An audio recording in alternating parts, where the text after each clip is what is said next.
Hello students, how are you all? I hope you all are in good health and taking great care of yourself. I am Fatima Kulsala from Atmiya Green School, Jadeshwar. So let's start our today's recapitulation class. As you know that we have started the revision of Unit 6, At Least a Fish. We studied the explanation of this chapter in the previous video. So today we would be moving ahead with the exercises. Let me just tell you the story in short. There is a girl named Anna who wanted a pet dog as a pet. Okay, she wanted puppy to be adopted by her. But her mother and father refuses for it and she gets a fish as a pet. She has three fish. Okay, she has three fish and she is not very happy with it because she wanted a dog, but yes, she is trying to learn the things which are necessary while taking care of fish as a pet. She learns how to clean the fish tank, how to how to provide food to the fish, right? How to take care of it, but she's not that happy. And she and her friend named Zen, okay, they both of them think that the fish keeps on opening and shutting the mouth because she is always hungry. She is starving. That means she is going to die of hunger. They don't have much knowledge about the fish, and that's why they think like that. And they also try to feed the fish with spinach, but instead of spinach, as they didn't had at their home, they feed coriander to the fish, which the fish didn't like and they did not eat. Now let's see the question answers of this chapter. So students, page number 88, we would do the question answers and do start learning the vocabulary also. Let's see the question answer. Question number 1, where did Anna learn about the dogs available for adoption? What do you think? Where did she learn about it? She learned it from the young reader section of the newspaper, right? So Anna learned about the dogs available for adoption from young reader section of the newspaper. Why did the family end up eating noodles? Let's see the answer for that.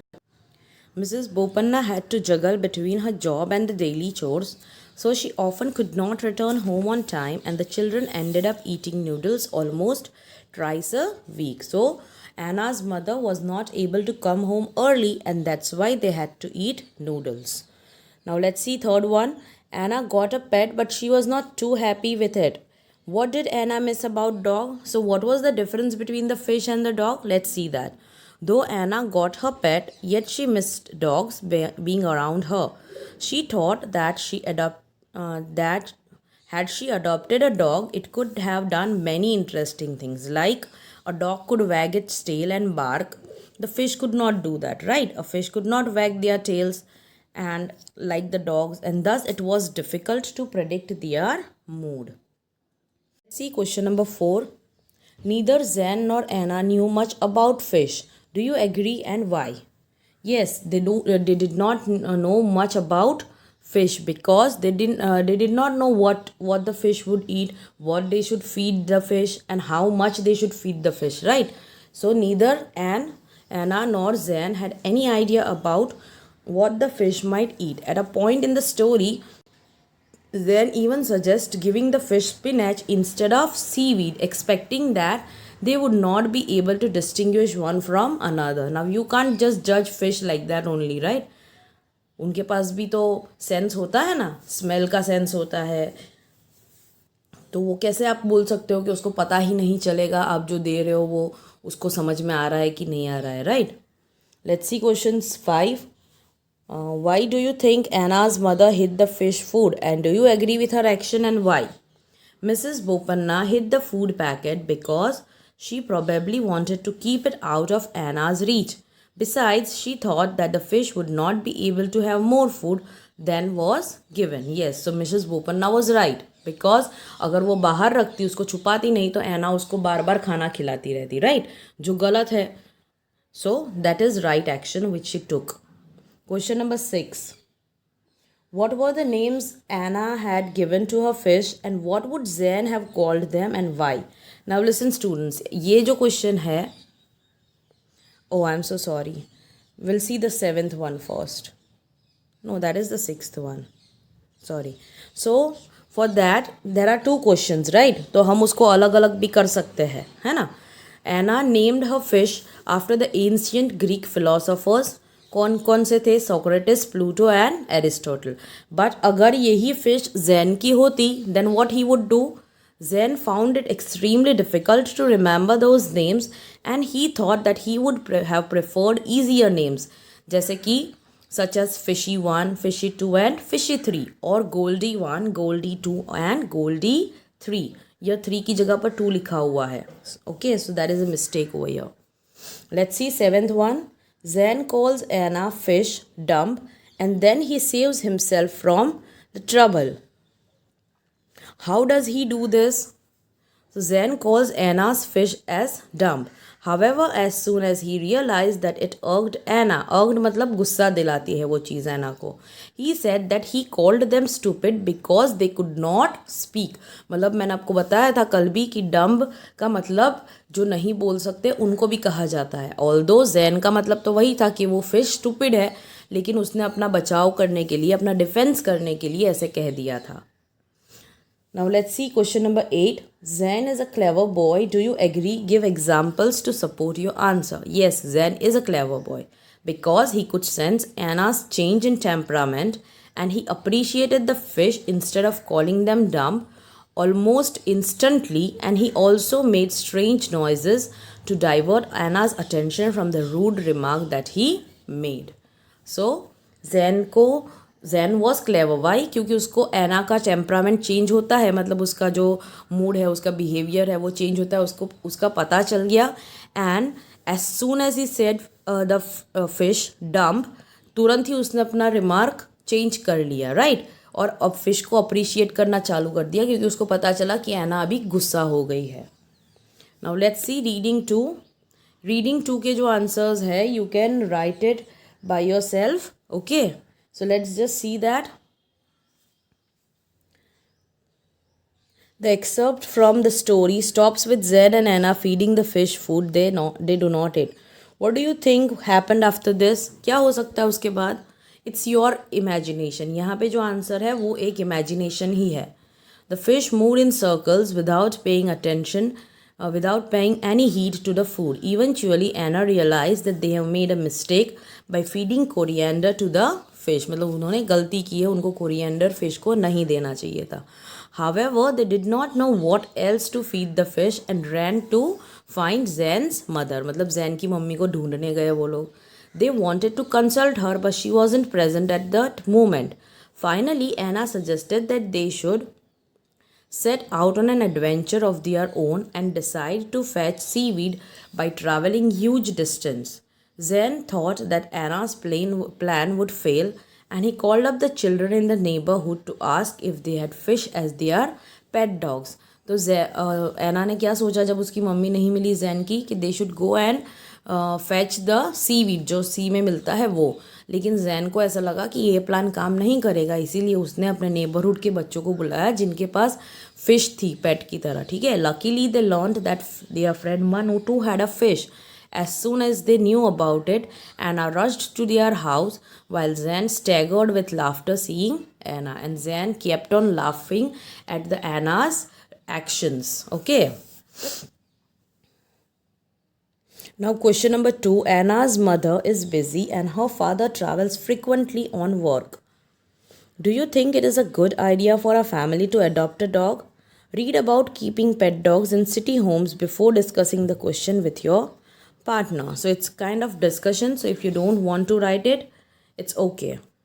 And third one, we are not doing it. Let's see vocabulary. Vocabulary is the phrasal verbs. So let's have a look on page 88 for that. Let's see the phrasal verbs. A phrase is the group of two or more words that convey one meaning. Phrase का मतलब क्या होता है? 3-4 word का group जिसका कुछ meaning होता है. Okay. And phrasal verb is made up of verb and other words. मतलब या तो एक प्रपोजिशन होगा या नाउन होगा या फिर एडवर्ब होगा, ठीक है। in which the verb and the words combine to give a different meaning. वो verb होगा और उसके साथ जो दूसरा word होगा, that is it could be a preposition, a noun or an adverb, वो दोनों मिला के different meaning create करते हैं, ठीक है। जैसे कि अगर आप यहाँ पे sentence देखोगे दोनों, the little dog looked at me and I can look after him. So यहाँ पे जो verb है, ठीक है, ये दोनों सेंटेंस में लुक, ठीक है, इसमें लुक्ड है और इसमें लुक है, राइट। तो ये जो दोनों वर्ब्स है वो सेम है, राइट, लेकिन उसके साथ जो प्रेपोजिशन यूज़ हुआ है, जैसे कि पहले वाले में प्रेपोजिशन है एट, राइट, और दूसरे में है आफ्टर। सो उसकी वजह से दोनों का मीनिंग अलग हो जाता है। जैसे कि the little dog looked at me, तो लुक्ड एट का मतलब होता है टू सी और कंसिडर समथिंग केयरफुली, किसी चीज़ को अच्छे से देखना। एंड लुक आफ्टर का मतलब होता है टेकिंग केयर ऑफ इट। सो आप देख सकते हो कि दोनों में वर्ब सेम है, लेकिन उसके साथ जो प्रेपोजिशन लगा हुआ है वो अलग है, और उसकी वजह से उसका मीनिंग जो है वो चेंज हो जाता है, ठीक है। Now take out page number 89. There are some verbs over here which will have a look over here. Look at का मतलब होता है to see or consider something carefully. Look out मतलब to be careful or pay attention. Look up to search for information on something in book or online. Look up मतलब किसी चीज़ के लिए किसी चीज़ को ढूंढना कहीं पे. Look forward to मतलब तुम किसी चीज़ के लिए राह देख रहे हो होने की. To wait for something to happen with pleasure मतलब खुशी खुशी, ठीक है। लुक इनटू मतलब इन्वेस्टिगेट, किसी चीज़ को अच्छे से इन्वेस्टिगेट करना। Look up to, I look up to मतलब मैं किसी को रिस्पेक्ट करती हूँ या किसी को एडमायर करती हूँ, right. Look down on, to think that one is better than others. Look down मतलब किसी को इज्जत ना देना, मतलब कोई अगर तुमसे थोड़ा भी कम नॉलेजेबल है तो तुम उसकी तरफ अच्छे से नहीं देखते हो, उसको रिस्पेक्ट नहीं देते हो। एंड लुक अराउंड मतलब पूरी जगह को अच्छे से देख लेना, to walk around the place to see what is there. Look for, to search for something or someone. And look after, that means to take care of something, okay. So here there is an exercise which you can write down in your textbook, and you can also write the answers by yourself first and then have a look in the PDF. Okay, you need to look for the meanings which are given over here. जो ऊपर दिए हुए हैं वो सारे meanings आपको देख के blanks के अंदर use करने हैं. Okay, so let's see that. The school has invited a famous astronaut. I am looking forward to meeting her. That means मुझे उनसे मिलने की बहुत इच्छा है. So looking forward to. What does investigate means? Well, that means to look up, right? That car is coming towards you. Look out मतलब देखना, pay attention. That car is coming towards you. I heard you want a pet. You will need to look after it. मतलब अगर तुम्हें pet चाहिए तो तुम्हें उसका ध्यान रखना पड़ेगा. Something was lying coiled on the road. I looked at it carefully and it was an old rope. Looked at का मतलब होता है, हमने जैसे पढ़ा, किसी चीज़ को अच्छे से देखना. Someone takes biscuits from my jar every day. I will look into this to find out who it is. मतलब look into मतलब किसी चीज़ को investigate करना, ठीक है।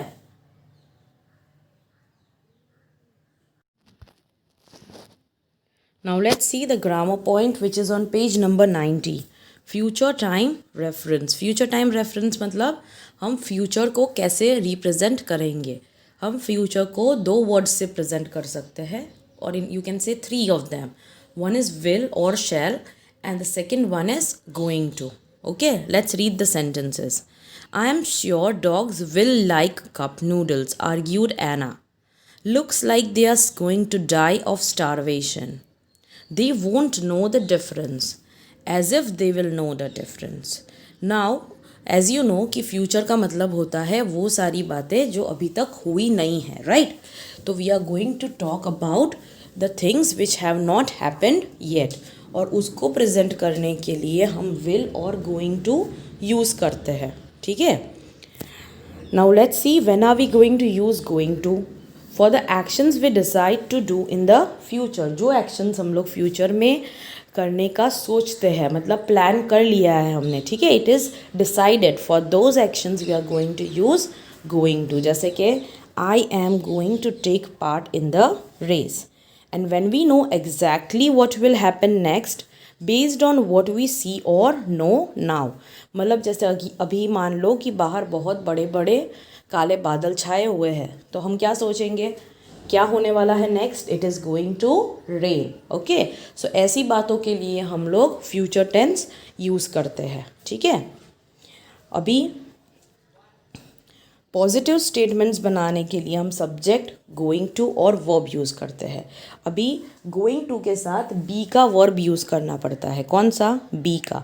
जैसे कि हमने पढ़ा है बी में क्या आता है, इज़, एम एंड आर, ठीक है, वो सब्जेक्ट के बेस पर यूज़ करते हैं। जैसे कि यहाँ पे है आई के साथ हम लोग एम यूज़ करेंगे, फिर गोइंग टू और वर्ब जो है वो हमारा बेस फॉर्म होगा, मतलब V1, ओके। ही, शी और इट के साथ आएगा इज़ गोइंग टू रीड, और वैसे ही हमारा प्लूरल जो है वी, यू एंड दे। अभी यू सिंगुलर भी हो सकता है और प्लूरल भी हो सकता है, राइट। तो उसके साथ हम यूज़ करेंगे आर गोइंग टू रीड। अभी जब नेगेटिव बनाते हैं तो आप क्या करोगे, उसमें नॉट ऐड कर दोगे, ठीक है। आपका जो हेल्पिंग वर्ब है, याद रखना है आपको, इसमें ये जो 3 वर्ब्स हैं वो हेल्पिंग वर्ब्स है, बी वाले वर्ब्स, तो उसमें ही हमें नॉट ऐड कर देना है। जैसे कि I am not going to read, he or she is not going to read, we, you and they are not going to read, okay. So ये हो गया आपका गोइंग टू का नेगेटिव। अभी क्वेश्चन बनाना है तो हम क्या करेंगे, हमारा जो हेल्पिंग वर्ब है, ठीक है, इज़, एम और आर, या फिर वॉज और वर है, ठीक है, तो ये पहले आ जाएगा, उसके बाद हम लिखेंगे हमारा सब्जेक्ट और उसके बाद verb and then question mark. बहुत इजी है, हम नेगेटिव या पॉजिटिव जैसे बनाते हैं। पॉजिटिव में मान लो आप लिखते हो I am going to read the book, तो अगर आप क्वेश्चन बनाओगे तो एम को पहले लेना है और सब्जेक्ट बाद में, am I going to read, okay. और अगर नेगेटिव बना रहे हो तो I am not going to read, ठीक है। वैसे he is going to read, is he going to read, और he is not going to read, ठीक है। सो ये हो गया आपका गोइंग टू का यूसेज। अभी विल देख लेते हैं। We use will for the activities we decide to do at the moment we speak. मतलब हम विल कब यूज़ करेंगे, जब हम उस चीज़ के बारे में बोलने के टाइम पर, मतलब जिस वक्त सोचते हैं उसी वक्त बोल देते हैं। जैसे कि मान लो अगर मैं आपको ऐसा बोलती हूँ कि ये बुक्स बहुत हैवी है, ठीक है, तो आप उस वक्त क्या बोलोगे कि मैं आपके लिए बुक्स कैरी कर लूँगा। मतलब you are speaking while you are thinking about it, right. आपने उस वक्त जो बात सुनी उसके बेसिस पर आपने सोचा कि मुझे अभी ये चीज़ करनी चाहिए, राइट। जैसे कि अगर आपको मूवी देखना है तो आप क्या करोगे, पहले तो टिकट्स बुक करवानी पड़ेगी, राइट। तो जब आपने डिसाइड किया आप सब फ्रेंड्स ने कि मुझे मूवी देखना है, हमको मूवी देखना है, तो आप बोल सकते हो okay I will book the tickets. तो ये क्या हो गया, ये एक्शन अभी तक हुआ नहीं है, आप अब करने वाले हो, okay. So for activities we decide to do at the moment we speak. Teacher, we will watch a film tomorrow. Mahek, great. I will bring some snacks to eat on the bus. And Karen, I will inform the class. Okay, so यहाँ पे ये सारी चीज़ क्या हो गई, उसी वक्त decide हुई और हमने बोल दी, तो ये हो गया विल का यूसेज। और हम विल किसके लिए यूज़ करते हैं, व्हेन वी नो और believe about what is going to happen in future. It's not fixed, ठीक है, वो फिक्स नहीं है, लेकिन हम जानते हैं कि ऐसा हो सकता है, या फिर हमारा ऐसा मानना है कि ये चीज़ हो सकती है। जैसे कि I will become a pilot. अभी जब छोटे होते हो तब तुम सोचते हो कि हाँ मुझे पायलट बनना है, माइट भी आप बड़े हो के ना भी बनो, कुछ और बन जाओ, है ना। सो इट्स नॉट फिक्स्ड, लेकिन आपको ऐसा लगता है, so you will use will, ठीक है। अभी पॉजिटिव स्टेटमेंट बनाने के लिए भी वही रूल अप्लाई होगा जैसे आपने गोइंग टू यूज़ किया था, ठीक है। विल और उसके साथ वर्ब जो हमारा बेस फॉर्म होगा, दे विल सर्च, है ना, ये शॉर्ट फॉर्म है। विल का शॉर्ट फॉर्म क्या होता है, अपॉस्ट्रॉफी डबल एल, ठीक है।